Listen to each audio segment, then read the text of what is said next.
mbokk yi asalaamaaleykum wa rahmatullah xam ngeen ko Ndaw Kounda la doomu Saloum bi lam fàtte xiibul da Njaay Kounda l'ambassadeur de Saloum ndaw bu Seydina Ousmane Sonko mu sell bi patriote yi tey ñu def benn jàngat dem waxtaan jëmale ko ci coalition APT ak coalition Diomaye président ak manipulation ak tappale gi nga xam ne ni seetlu nañ ko ci ak lan moo waral ñenn ñëpp fëx wutali coalition Diomaye ñu gisoon le président de la république son excellence monsieur Bassirou Diomaye Diakhar Faye taxaw joxe appartenance am taxaw joxe soutien ci li nga xam ne ni moom moo di coalition Diomaye président ñu gis Pastef woote fi ñaari yoon ba si ñetti yoon ñu woote fi li nga xam ne moom mooy journée des martyrs le président de la république ñëwul ñu woote waat suma juumul encore fi nga xam ne moom moo di stade fi nga xam ne moom moo di grand théâtre Doudou Ndiaye Coumba Rose président ñëwul muy première bi nga xam ne moom la Ousmane Sonko njëkk a voté donc mu ay manifestation yoo xam ne ni Ousmane Sonko def na ko ay voté yoo xam ne Ousmane Sonko def na ko Ousmane Sonko voté le 8 stade Léopold Sédar Senghor ñu gis ba tey le président de la république Diomaye Faye ñëwul ñu gis président de la république Bassirou Diomaye Diakhar Faye première voté bi nga xam ne nii moom la coalition Diomaye président woote ñu gis appartenance am ñu gis teewaayam ki nga xam ne nii moom mooy di Tine Fat Place président de la république teew donc mu nekk ay programme yoo xam ne nii président de la république teewul ko ci côté passif waaye premier programme bi nga xam ne ni moom la Diomaye président woote wala bokk ginnaaw bi tàqalikoo amee wala lii ni doog tàqalikoo ndax balaa loolu am na beneen coalition Diomaye woote woon na fi ci ay jëmmi jamono fële bi nga xam ne ni Ousmane Sonko moo ko teewoon mooy bi ko Aïda Mbodj doon piloté président de la République teewoon fa mooy keroog ba muy joxe xalaatam ak keroog ba muy wax taxawaayam ak tolluwaay ki nga xam ne moo di Ousmane Sonko mais lu ñu gën a yéem mooy ñu gis sortie bi nga xam ne ni moom la ñu mën a gis si sortie moom le président de la République def jëmale ko ci coalition Diomaye am lu bëri lu mu ci fàttaliku waaye am lu bëri tamit lu mu bàyyi ndax président de la République dafa jóg rek wax ñu ni coalition Diomaye sosoo wax ñu ni coalition Diomaye voilà le président de la République dafa jóg rek wax ñu ni coalition Diomaye sosoo ak ñi nga xam ne nii ñoo ci ànd ak ñi nga xam ne nii ñoo ci ànd ne du leen wor waaye le président de la République dafa mel dafa fàtte ay ñooñu démbam ñi nga xam ne ni ñoom la àndaloon depuis 2021 depuis 2010 2016 wala ba 2014 la création de Pastef ñu ànd ak ñoom di xeex depuis 10 ans ba tey jii yàlla indi ko ci nguur ci ndigalu ki nga xam ne moo di le président Ousmane Sonko ci coob rek suñu borom subhanahu wa taala mu mel ni président yooyu yëpp da ko fàtte ñëw ci ñi nga xam ne nii mooy la moom la ñuy tuddee le 25e heure ñi nga xam ñoom mujj a ñëw ci coalition Diomaye di la wax ne ñooñu ñëpp mujj a ñëw ci coalition Diomaye dañoo signé charte ci coalition bi te ba ñuy signé charte ci coalition bi ay alliés Pastef yi njëkkoon a ñëw ñenn ñoo leen signé leen ñoo leen signé beneen bi ci tegee mooy waa Pastef ci jëmmi boppam ñoom ñoo doon signé loo charte yi te ñenn ñi nga xam ne ni ñëw nañ ñëpp ñu leen dem def démarche du ñenn ñu waa Pastef ndax boo koy xool da ngay gis Amadou Ba boo koy xool da ngay gis Birame Souleye Diop boo koy xool da ngay gis le président de l' assemblée nationale El Malick Ndiaye ak ñeneen ak ñeneen ñooñu noonu ñoo activé woon ak ñenn ci ay député Mayabé Mbaye ñoom ñëpp ñoo activé woon doon seeti li nga xam ne moo di ñenn ci ay alliés pour ñëw jàpp ji ginnaaw bu ñu leen invalidé ñenn ñi nag 10 jours avant élection yi ci leen ñëw ñenn ñi 15 jours avant élection yi est-ce que ki ñëw 10 jours avant élection yi ak ki nga xam ne ni depuis 2021 wala depuis 2014 mu ngi ànd ak Pastef di xeex quel que soit alpha ñun xam nañ ne Pastef dañ ko tasoon le président de la république Macky Sall bi fi nekkoon dafa jaay forfaiture jaay doole tas parti Pastef ci lu mu tegul ci benn dëgg ci lu mu tegul ci benn droit ngir naa jaay doole parti bi ba ñoom duñ mën a dem élection te dinaa fexe ci ñoom kenn du mën a dem li nga xam ne moo di élection ndax su taxutoon kii li nga xam ne moom moo di stratégie ki nga xam ne moo di Ousmane Sonko kon tey jii duñ na Bassirou Diomaye Diakhar Faye le président de la République kon tey jii Pastef leneen leen koy wax kon ci coobari yàlla sunu borom bi ci ndimbalu yàlla sunu borom bi ak ci xarañtaayu ki nga xam ne moo di Ousmane Sonko ak ci ñoŋ ki nga xam ne moo di Ousmane Sonko ak ci intelligence ki nga xam ne moo di Ousmane Sonko tey moom moo tax tey ñun ñu arrivé fi nga xam ne ni moom la ñu arrivé kon loolu yëpp bu ko président de la république dem fàtte bay gaaruwaale le président Bassirou Diomaye le président Ousmane Sonko ba di wax ay xuntu ay kenn xamul teg ku xam ku ne xam ne Ousmane Sonko du xuntu Ousmane Sonko li muy wax da koy wax ñu leer naññi donc ba ñuy xeex dañu xeexoon ngir changement dañu xeexoon ngir justice dañu xeexoon ngir droit waaye dañu xeexoon ngir liberté d'expression waaye dañu xeexoon ngir dëkk bi tege ci yoon waaye xeexuñu woon ngir benn régime ngir ay nit système nag boo ko déggee système du ay nit système ay feele ay acte la kon da ngay gis ne ñenn ñi ay manipulation yi ñu dugg naan non ñii ñoo doon xeex système bi Aïda Mbodj mu ngi seen wet Maba Guirassy mu ngi seen wet Habib Sy mu ngi seen wet kërëb nangam Habib Sy kenn musul gis même bu nekkoon Abdoulaye Wade kenn musul gis ab rapport boo xam ne nii ñu ne épingle la na Habib Sy ki nga xam ne moo di Aïda Mbodj ba muy nekk ci Abdoulaye Wade kenn musul gis rapport bi ñu ne épingle na Aïda Mbodj ba muy takki or boobu Ousmane Sonko est-ce que nekkul di jàng Aïda Mbodj ba muy am boobu Ousmane Sonko est-ce que nekkul di jàng Aïda Mbodj ba muy am ba muy nekk ci gouvernement boobu fan la Ousmane Sonko nekkoon donc système du nit système ay fait la système ay acte la fait yi mooy lan ñu gis ay nit ñuy tuŋaañi alalu réew mi loolu si système bi la bokk boo déggee système mooy ñi nga xam ne dañuy jël alalu réew mi di ko tuŋaañee boo déggee système mooy ñi nga xam ne nii dañuy jël li nga xam ne mooy ressource naturelle réew mi joxe ko nu mu leen neexee comme tey les renégociations yi nga xam ne ni moom le président Ousmane Sonko def mu nekk lu am solo gagné ci ay milliards nangu ci ay immeuble ba pare yenn ci ay ressources naturelles lu mel ni yaakaar teranga nee ñoo dolli ci waat ñëw war a nekk ci loxoy Sénégal war koo jëriñoo kon Sénégal am na ay ressources yoo xam ne nii tey ji bu mu fekkoon ne mu ngi ci ay loxo Sénégal konoon tey Sénégal dana weesu nii mais dañoo amoon ay njiit yoo xam ne nii yu malhonnête lañu dañoo amoon ay njiit yoo xam ne nii yu bànjeen réew lañu ba nga xam ne nii ba ñuy signé contrat dañuy seet li neex tubaab bi li neex li nga xam ne moo di banaan bi ñu defal ko jël lépp joxe ko Sénégal moom ay ressources naturelles mais gën cee néewle loolu président Ousmane Sonko ñëw na nañu ko xeex donc ñu bëgg a dëkk le président Ousmane Sonko ak benn coalition boo xam ne ay tappalekat la Aïda Mbodj astafurlah ki nga xam ne moo di kii comment dirais-je Mimi Touré tappalekat bu mag la ci li mu ne teg ko fenn nit ku dëggu doo toog di wax président naan ko yaay le chef suprême des armées yaa jiite gendarmerie yaa jiite police yaa yor big bi loola neex defal na nga bëgg rek la nga bëgg pour la loolu nit ku baax dina ko def njiit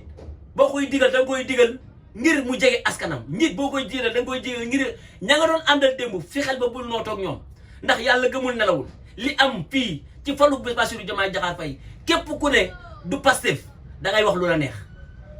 ndax su taxutoon Ousmane Sonko ndax Ousmane Sonko vidéo Ousmane Sonko la ñu gis bu taxaw ne man sama candidat bu fekkee ne candidat Bassirou Diomaye Diakhar Faye moo jàll moom laa décidé comme candidat ba kan moo gis beneen vidéo kan moo digle ne dem leen ngeen jëli li nga xam ne moo di ay fiche parrainage président Ousmane Sonko moo ko digle ay ñoom Guy Marius Sagna ñu bas ñoom Habib Sy lu tax président de la République président Ousmane Sonko jëloon li nga xam ne moo di 111 bi pour ñu dem parrainer ko parrainer citoyen pour jaay suñu candidat la woon pré-campagne la woon loolu ku ne xam na ko ndax boobu Bassirou Diomaye Diakhar Faye la plupart des Sénégalais ñu bëri ci Sénégalais xamuñu ko léegi nag pour que le président pour Bassirou Diomaye Diakhar Faye ñu jaay ko askan wi le président Ousmane Sonko neen jël leen 111 bi ngeen dem wut parrainage ku naka day jaay la nag ndax fi ne lu ne dugg nañ ci borom si keñ bi borom nangam fexe nañ dugg ci lu ne boobu ana Mimi Touré boobu ana Abdourahmane Diouf kan moo fi taxawoon ne la candidature de Bassirou Diomaye Diakhar Faye est extrêmement dangereux Abdourahmane Diouf tey muy ragg di tagg Bassirou Diomaye Diakhar Faye Abdourahmane Touré tey mu nekk di jaamu Bassirou Diomaye Diakhar Faye tey moom moo nekkoon doon wax loolu joxal ma ko lu mu dégg waxal moom lu mu dégg kon mu mel ni histoire bi fi am démb histoire bi nga xam ne démb la ñu bëgg koo falsifier ci kanam ñi ko xam ne ñoo ko fekkee woon ñun ku ne mën nañoo nettali nguuru Abdou Diouf ñu wax waaw ku ne mën nañu nettali nguuru Abdoulaye Wade li si ëpp ñu wax waaw waaye nguuru Macky Sall ak li ñu xeex ci Bassirou Diomaye Diakhar ba fal ko au président de la république loolu mbindeefam yàlla mënuñu ko nettali ndax ñun ñoo ko fekkee ñun ñoo nekkoon ci terrain bi ba ñuy wuti parrainage kan la ñu wutaloon parrainage ñan ñoo taxawoon doon wuti parrainage Pastef les patriotes ak alliés yu àndaloo Pastef ñoom ñoo doon wuti parrainage lan moo tax Habib Sy renoncer à sa candidature lan mooy lan moo tax Cheikh Tidiane Dièye renoncer à sa candidature ak kan moo leen wax ñu renoncer à leur candidature c'est le président Ousmane Sonko kon bu ñu bëgg a falsifier sunu histoire boo xam ne nii ñun récemment la non daf ñuy jaaxal c'est ça la politique sénégalaise politiciens yu nga xam ne nii amuñu benn xam-xam politiciens yu nga xam ne seen intérêt crypto personnel moo leen di ñor mooy le genre de Abdourahmane Diouf la lu ne xeex na fi Pastef bañ koy woo mu nekk di layam-layami ne ma dernier moment nga doog a ñëw bëgg a jël mbir mi kii moo ko Abdourahmane Diouf li xew démb le président de la République boo wootee ndaje coalition Diomaye nga dem ci biir coalition bi nga gis nit ñoo xam ne nii démb ñoom ñoroon la xas démb ñoom ñoo la dégartir démb ñoom ñoroon tuutal sa candidature démb ñoom ñoo doon xeeb naan la kii amul gratuit président de la République amul nangamu président de la République tey boo demee ba gis ñooñu ñu lay tagg président de la République war ngaa xoolaat président ñii wër la say ennemi la ñu ndax buñ la bëgg a tàqale ak say nit buñ la bëgg a tàqali ko say njaboot buñ la bëgg a tàqali ko say am di jàmm mooy say ennemi la ñu te gisuma ki la gën a bëgg ku dul Pastef bu fekkee ne ay nit ñoo taxaw président de la République pour tàqali ko la say njaboot président xalaatal président balaa ngay nem au palais de la République dafa am ay nit ñu dee ñu ñàkk seen bakkan président dafa am ñu joxe seen bakkan pour yow nga falu président dafa am ñu sacrifier seen life ci weeru koor dem di wuti parrainage mu métti lool ñu boole ko koor pour yow nga falu boobu ana Abdourahmane Diouf boobu ana Mimi Touré mi doon wuti parrainage parce que ñii siis bi nga toog nii dañ ko bëggoon danoo dem wuti parrainage amuñu ko ndax bu ñu amoon luñ bëggoon tey yow duñ nekk sa ginnaaw te nekk sa ginnaaw gu ñu nekk sa ginnaaw ñoom nekkul loo xamante ni lu nu bëgg la ñàkk pexe la kon président de la République encore une fois de plus xalaatal delluwaat ginnaaw xalaatal ñëwaat ci sa njaboot parce que mënuñ la bañ si njaboot bi nga bokk ci biir nga bokk ndax ñoom ñoo la porté ba muy métti ñoom la woon ñoom nga doon gestu di gis donc les militants de 25e heure les partisans de 25e heure ñoo xam ne ni ay nguur moo leen neex nguur dong leen neex amul lenn leen dem ay àndandoo de 25e heure président de la République son excellence monsieur Bassirou Diomaye Diakhar Faye encore une fois de plus waruñ la mën a tàqali ak sa njabootu démb waruñ la mën a tàqali ak say àndandoor démb président Ousmane Sonko toujours mu ngi fexe nan la lay sauver ndax nguur gi nga yor daf ci am responsabilité ndax moom moo la joxoñ mu neex mu naxari moom moo la joxoñ sénégalais fal la moom moo ne Bassirou Diomaye Diakhar Faye mooy sama candidat ñu ànd ak yow baatu xooluñu ku la joxoñ dañoo xool ne l'intérêt réew mi ñu xool ne projet bi képp koo xam ne ni mën na kaa porté ñu jox ko ñu am yaakaar ci jëmu président de la République teg jël projet bi teg ko ci te ba ñuy campagne dañ doon wax justice sur nos 80 morts Macky Sall ñëw jaay réew mi doole def lu ko neex ndax tey bu fekkoon ne dëgg rek ay dëgg kon tey place bi nga nekk tey ji le président Ousmane Sonko moo fa doon toog mais yàlla jàmm bi ak bëgg-bëggam yàlla ak dogalam kon ñii taxaw naan la yàlla moo la fal ay caaxaan la d'accord nañ yàlla moom loo ko dugal le ndax lu am lu ne yàlla la mais dafa am fu mu koy jaarale ba ngay dem fa nga xamante ni moom moo di King Fahd Palace yàlla la yóbbu mais yàlla yanuwul la yóbbu la de dafa am lu la yóbbu oto moo la yóbbu oto ban moo la yóbbu bu taxutoon oto bi est-ce que di nga dem King Fahd Palace boo toogoon si bi pale ba rek ne yàlla ba am ñëw yóbbu ma King Fahd Palace doo dem King Fahd Palace fa nga jël mooy yi la yóbbu King Fahd Palace mooy nag yi la yóbbu palais de la République mooy Ousmane Sonko la nit yi Ousmane Sonko la kon président ñi lay jay wala ñi lay jaxase nan la yàllaa la fal ay tappale la ak caaxaan ñooñu ay caaxaankat lañu bëgguñu réew mi dañoo bëgg a nërmeel réew mi te waroo ko nangu réew mënul am jàmm sans justice am ay nit mënu leen a jaay doole torturer leen ci réew mi rey leen ñu jël leen dóor yoo xam ne dóor yu métti la def leen lu ne ci réew mi ñun ñëpp ñu fekkee ko ay nit taxaw ne loolu waru mën a am justice nañ ko sunu loolu moom c'est inadmissible le président de la république encore une fois de plus ñu ngi lay tàllal loxo nga del ci waat sa njaboot président ñu ngi lay ñaan nga del ci waat sa njaboot ñun nag quel que soit alpha Ousmane Sonko la ñu àndal mais nag dinañ la gunge si sa gouvernement bi ndax danoo am responsabilité ci li nga diriger ndax danoo bokk ci ñu doon dem di daagaan baatu askan wi danoo bokk ci ñu doon jaay sa image danoo bokk ci ñu doon xacc askan wi pour ñu voter la kon danoo am part de responsabilité quel que soit alpha danooy accepter ba keroog sa mandat di jeex ñu nekk ci leneen ba 2029 ñu dem ànd ak le président Ousmane Sonko mais quel que soit alpha ñun dañoo am responsabilité te bopp kon bu ma gisee ñenn ñu naan le président Ousmane Sonko na démissionné ay tappalekat la du démissionné lu tax muy démissionné nguur gi kenn gënu ko cee yeeyi bu ci gënte yeeyi nit kenn gënu ko cee yeeyi ndax bi mu joxee jëmmum bi mu joxee ginnaawam ñu jël lépp tekk ci ginnaawam pour protéger nit pour protéger le président ndax président Bassirou Diomaye Faye bu ñu ko teeloon a présenté Sénégal bu ñu ko teeloon a présenté comme candidature konoon tey jii candidature di yéex ndax Macky Sall dina ko sàkkal pexe mais Ousmane Sonko dafa jël lépp teg ko ci kawam pour protéger ko jusqu'à la dernière minute mu doog a décider ki nga xam ne moo di booba Macky Sall mënatu ci moom dara donc loolu yëpp mënuñu koo fàtte parrainage bi ñun waa Pastef ñoo ko def campagne bi ñun waa Pastef ñoo ko def ndax parrainage ba muy métti ñoom Mimi Touré ku ne ñoom ñu ngay wuti seen parrainage ah les militants de 25e heure bëgg a ñëw ak moo suñu yëf duñu ko nangu lu mu leen jaral nag daf ñu koy jaral ndax bu ñu ñëwee bëgg a ak moo suñu yëf duñu ko nangu nguur gi suñu nguura kenn gënuñu ci yeey ndax lu ñu ci daj kenn daju ko ci danoo sacrifier suñu dund danoo sacrifier suñu life danoo ñàkk ay bakkan danoo ñàkk ay nit ñu ñàkk seen i alal ñàkk seen i gët ñàkk seen i tànk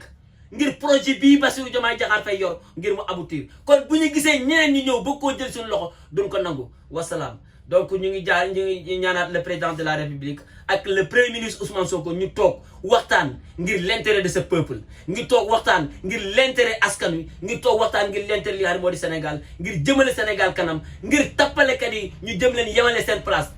ndax bu ñu xalee seen diggante rek man dama jàpp ne ñoom ñoo leen ci dugal kon tappalekat yi ñenn rek leen mën a éloigné mooy le président Ousmane Sonko ak le président Bassirou Diomaye Diakhar Faye ñu ngi leen di ñaan ngeen wax ak tappalekat yi ngir ñu sori leen ngir Sénégal jëm kanam jërë ngeen